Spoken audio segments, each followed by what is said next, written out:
Hey Fowler family, it's Nicole coming to you with our next video message, and we're going to call this one Love Your Neighbor Basics.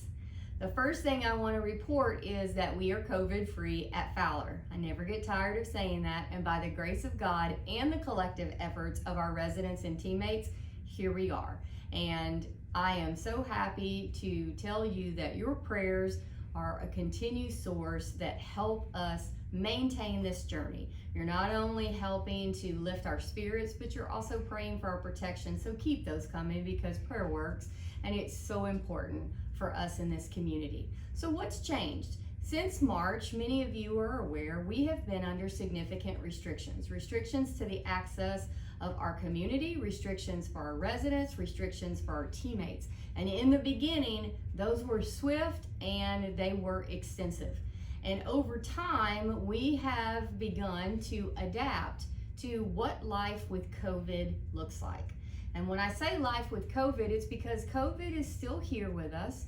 I don't expect it departing anytime soon. Many suggest that we'll be dealing with COVID and COVID-related activities until a vaccine is discovered. And so let's just fundamentally say for the near future, we're gonna have to figure it out, which means we have to figure out how to live with COVID, not just as individuals, but as a community.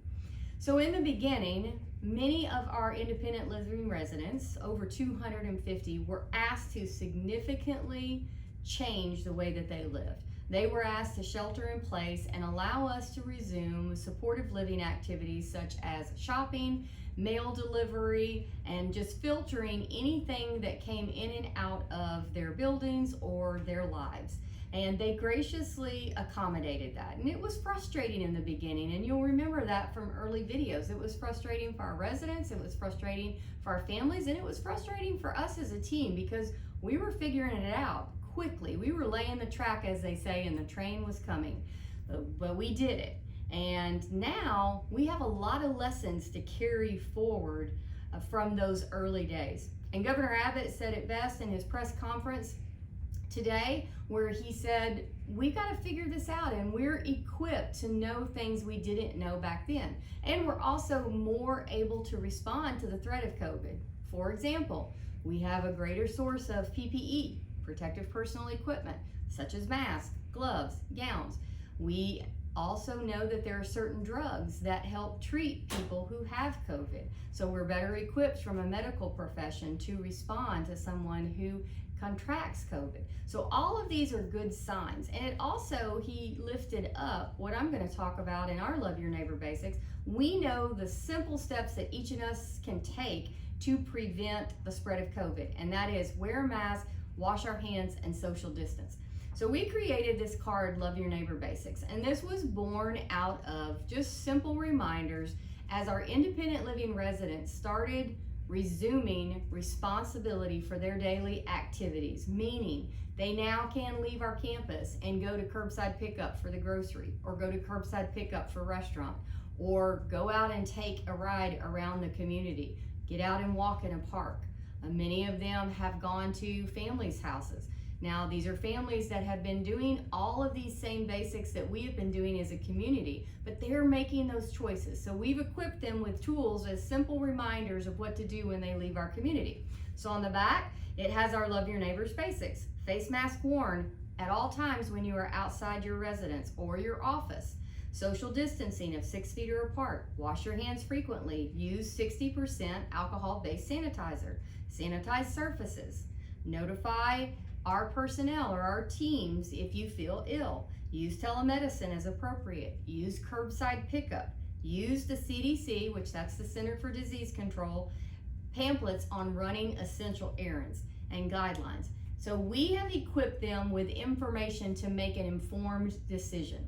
We can't control every aspect of anything that every resident or every teammate does. But what we have been exhaustive in is our search of relevant information to put in their hands so that they are making an informed decision. So as we grow into these new liberties, let's just say that, new liberties, or return to liberties, if you will, we want people making the best decision that they can, because I still believe everywhere I go, everyone else at Fowler goes as well because they have access to me. So if I'm making personal choices, I'm doing it not only for my personal safety, but for the safety of Fowler. And I'm asking the same from our independent living residents and our teammates who are traveling in and out of our community.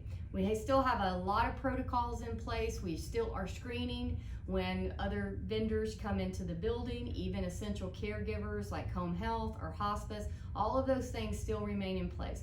We still have checks to notify us if someone is exhibiting symptoms so that we can take swift action and partner with them on the steps that we need to take. We are still restricting travel by plane, by train, and long haul bus. If teammates and or residents choose to travel in those manners, they will be asked to quarantine for 14 days, again, to mitigate risk at the campus and the protection for all. So there are lots of protocols still in place. However, our independent living residents are now free to come and go from the campus. They are not restricted to just shelter in place. But I'll tell you this, it's one thing to know that you can do something, and it's a whole nother thing to do it.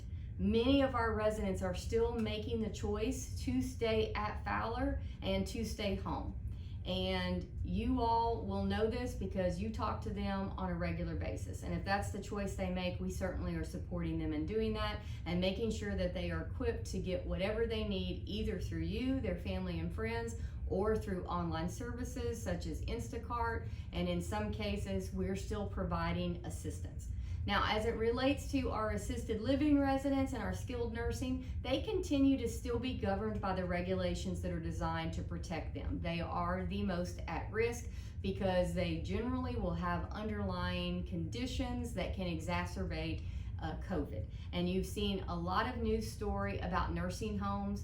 You can turn on the news any day and hear about some of the outbreaks that exist in nursing homes. So obviously, the Center for Medicare and Medicaid Services is doing a lot to protect that population, as is the CDC, and we continue to operate under those regulations. So still no visitors to the Fowler campus, but specifically no unessential personnel, and that includes the team into those buildings and areas. We are still very restrictive in that area, and we're going to continue to look for ways to lift the spirits of those residents, because isolation from their family and friends, isolation from activities and freedom to move around, it can be just as devastating as a COVID-related illness, studies show. So we are trying to manage both sides of that coin, how to protect them, but also how to encourage them. So we're going to continue to do that. And so some of you have found that we're asking you to bring a special meal for them so that we can get it to them, or we're still coordinating FaceTime. We still have our Sunshine Committee that are sending in goodies and letters, especially, that are so important to them. So that's just a little bit about what's happening. Love Your Neighbor Basics really just calls on the common sense of us all to not only protect ourselves, but to protect those who are around us. So as you think about coming to Fowler to deliver something, I want you to tell me that you are going to attest to follow these things as well. Because eventually, we're going to get to a time when family and friends can come back on campus and visit. And I want to know that you've been committed to these precautions already, because I, along with this team, take very seriously the care that we provide for your family, our residents.